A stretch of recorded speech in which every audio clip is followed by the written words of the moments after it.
Ya vimos el desarrollo, el blindaje y toca otro tema importante con este vehículo, la movilidad. El paquete de poder consiste de la turbina de gas multicombustible Honeywell, antes llamado Lycoming, ATG 1500. Como lo dice el nombre, es capaz de generar 1500 caballos de fuerza brutos a 30.000 RPM y 536 Nm a 10.000 RPM, con 6 velocidades, 4 hacia adelante y 2 hacia atrás, con una transmisión automática Allison X1100 3V. Esto le da una velocidad gobernada, o sea, limitada artificialmente de 72 km por hora en caminos y 48 campo través. Sin este gobernador podría ir a 100 km por hora, pero se dañaría la suspensión, las orugas y la tripulación podría resultar herida. El motor del Abrams es la característica más importante de este tanque.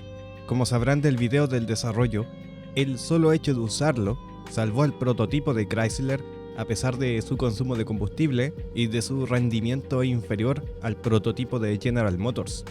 Es un motor multicombustible, o sea que es capaz de usar diésel, gasolina, diésel marino y combustible de jet como el JP4 o el JP8.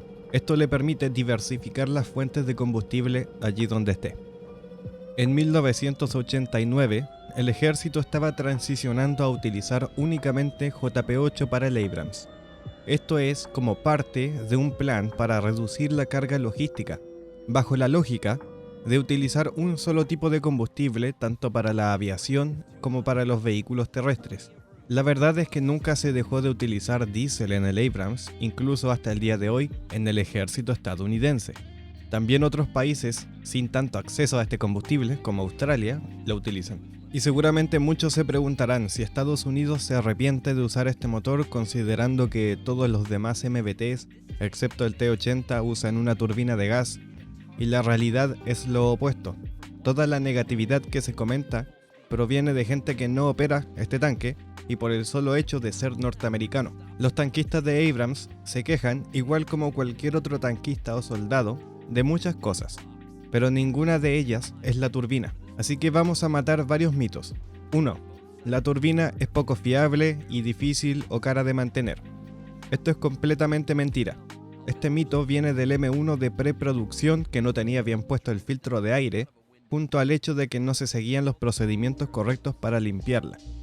El filtro de aire fue rediseñado para facilitar la instalación y la mantención, junto a una aspiradora para ayudar a limpiarla cuando estaba en ralenti. Esto obviamente no reemplaza la limpieza manual, pero ayudó mucho en el desierto. El motor tiene pocas partes móviles, menos que un motor diésel. Tienen una vida útil de 1000 horas de operación antes del overhaul, el repaso general, pero la evidencia anecdótica apunta que algunos motores llegan a superar las 2000 horas sin fallos, hasta las 4000, reemplazados puramente de forma preventiva. De hecho, no se han producido nuevos motores desde el año 92, porque duran mucho y se pueden reconstruir, así que no, la turbina no es la parte cara del Abrams, son las demás. Segundo, el motor diésel en un tanque X es más poderoso. Falso. Aunque un motor MTU y el AGT generan una potencia similar en el papel, la manera en que generan esta potencia es muy diferente. El MTU tiene una pequeña ventaja en el tope de los RPM de su banda operativa, pero hasta el 60% de la velocidad de motor, los RPM, la turbina asesina al MTU en caballos de fuerza y especialmente en torque. Para cuando el MTU llegase a su banda de poder en RPMs altos, que tampoco puede mantener mucho tiempo porque si no degrada el motor, el M1 ya pasó un cambio y se encuentra en los RPMs bajos de este siguiente cambio. La única desventaja que tiene la turbina es que tiene un tiempo de respuesta menor, o sea, es como en los aviones, si uno mete toda la potencia, tiene que girar hasta que llega a la velocidad adecuada.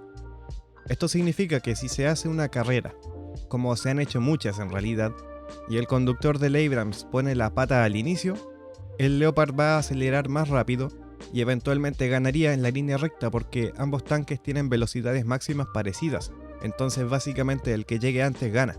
Pero si el conductor sabe el truco del avión despegando, poner frenos, meterle el motor a 1500 RPM, acelerando la turbina y luego soltándolo a la partida de la carrera, ahí el Abrams gana siempre.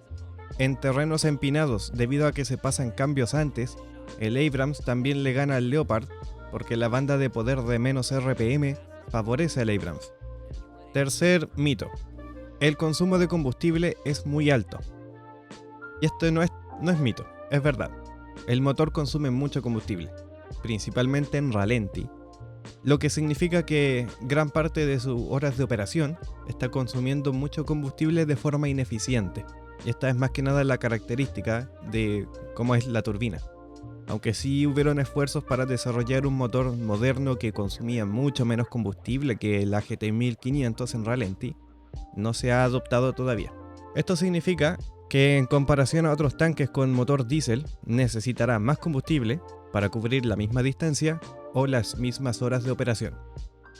Pero para Estados Unidos, este es el caso especial, porque fue un tanque hecho para Estados Unidos, no es un problema en el gran esquema de las cosas y de hecho está exagerado. Déjenme explicar por qué. Yo sé que van a comentar abajo sin siquiera ver el video, tienen que verlo entero. Estudios detallados de la Guerra del Golfo mostraron que los Abrams consumieron una fracción pequeña de todo el combustible utilizado en la guerra. De 7.8 billones de litros de combustible, el 71% fue utilizado por la Fuerza Aérea. Ya hablamos de todo el teatro de operaciones, toda la guerra.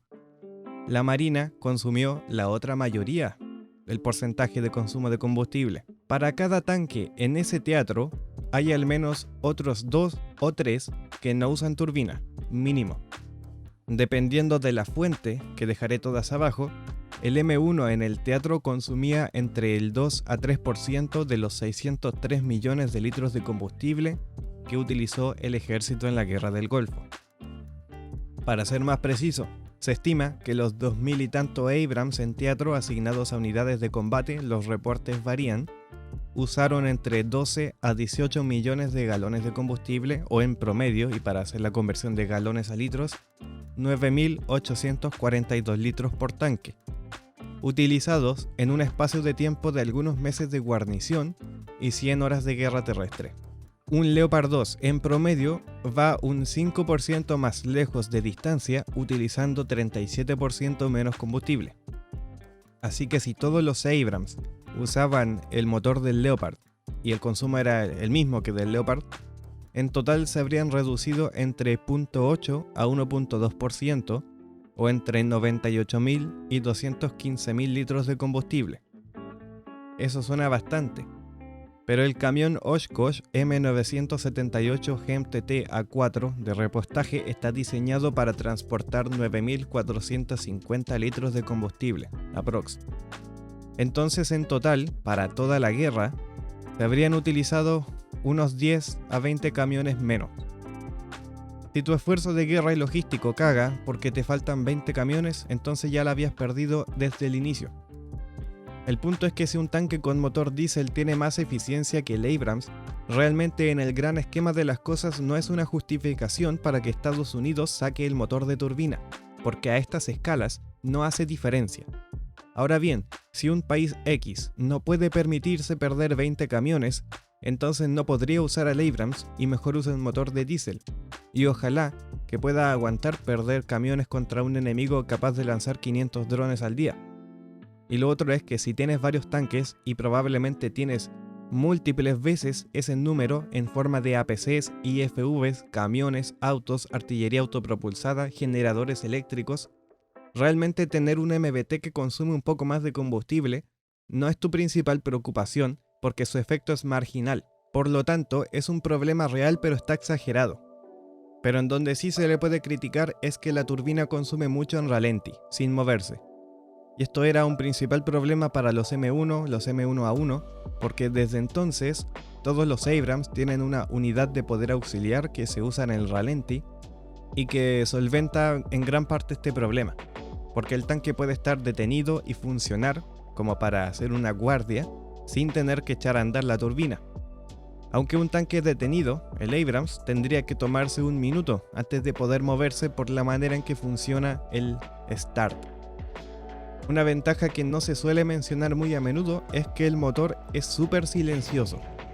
Anécdotas de soldados estadounidenses dicen que se escucha el motor de sus propios vehículos por sobre el del Abrams, o que es posible escuchar las orugas primero antes que el motor. Esto puede ser una ventaja táctica que explote el principio de la sorpresa. Los M1 utilizaban la oruga T-156 de goma. Esto era común en tanques de la OTAN para evitar romper los caminos de las ciudades europeas. Además entregan mayor confort y tracción en caminos. Pero esta goma está permanentemente unida, algo que no es así en otros tanques. Si hay que reemplazar la goma, se tiene que cambiar todo el zapato de la oruga. Esto ayuda a bajar el peso total de la oruga, pero al mismo tiempo la goma no se puede reemplazar con garras para aumentar la tracción en terreno como el hielo o el lodo. El desgaste de orugas es en realidad el verdadero talón de Aquiles de la movilidad del Abrams. Según la revista Armour, en el año 2007, las orugas son el segundo ítem consumible más gastado en el ejército, solo sobrepasado por los MRE, las raciones de comida. Después, en 1988, la corporación FMC ganó un contrato por nuevas orugas que se llaman T-158, tienen una forma un poco más plana, que deberían durar 3.400 kilómetros, el doble del zapato anterior. Y estos sí tienen suelas reemplazables, pero son 3.000 libras más pesadas, para que vean la diferencia que hacía en el término del peso. Que como siempre, ya lo he dicho como 20 veces, el peso es un tema en el Abrams. Usualmente, el conductor mantiene su escotilla cerrada y mira hacia adelante a través de 3 periscopios pequeños, lo que le da un ángulo de visión de 120 grados. También se puede instalar un visor infrarrojo para la conducción nocturna con un ángulo de 60 grados. Miren esta foto. Notarán que el asiento en realidad está súper inclinado hacia atrás, a causa de la forma del chasis y cómo está puesto el blindaje. Es un asiento reclinable dependiendo de si estás conduciendo con la cabeza afuera o encerrado. Puede ser una de las posiciones más cómodas para dormir, pero si falta espacio y probablemente esté hediondo a peo. Un problema que tuvieron con la posición del conductor fue por las minas y los IEDs. Incluso si la explosión no penetraba, el piso del tanque podía deformarse y atrapar al conductor al techo o aplastarlo. Parte de la protección Tusk fue remover el asiento de marco metálico e instalar uno que colgaba. Esto le daba más espacio al fondo para deformarse antes de matar al conductor, pero algunos conductores prefieren el asiento anterior por la comodidad. Cuando la torreta mira hacia atrás, no hay espacio para salir a través de la escotilla, entonces tiene que salir a través de la torreta y viceversa, porque la escotilla del conductor solamente se puede abrir desde dentro. Una peculiaridad del Abrams es que su control de viraje es similar al de una motocicleta. ¿Y no les parece como la posición de conductor una como de Fórmula 1? La movilidad estratégica es la habilidad del tanque para llegar a un teatro de operaciones a tiempo y de forma costo efectiva y sincronizada. Al Abrams lo puede llevar el C-5 Galaxy o el C-17 Globemaster. Pueden 2 Abrams y un Abrams respectivamente. Esto fue un poco problemático durante la Primera Guerra del Golfo, pero por suerte había tiempo para transportarlos vía marítima. Los Marines, que ya no usan Abrams, transportaban al tanque usando al clase Wasp, un portahelicópteros. Este podía llevar típicamente 4 o 5 tanques añadidos a la unidad de Marines expedicionario, los cuales eran luego transportados anfibiamente por una nave de desembarco inflado, uno por nave. El Abrams también puede ser transportado por camión, pero no por cualquier camión. En el caso estadounidense es el Oshkosh M1070. Y Australia usa camiones MAN customizados para la tarea. Hablamos de camiones que pueden transportar más allá de las 60 toneladas. Y esa fue la movilidad del Abrams. Lo más importante en realidad aquí siempre ha sido conversar acerca del motor, pero hay también otros detalles importantes que no tienen que ver únicamente con el de cuán rápido va y todo eso. En el próximo video de la serie Abrams veremos el poder de fuego.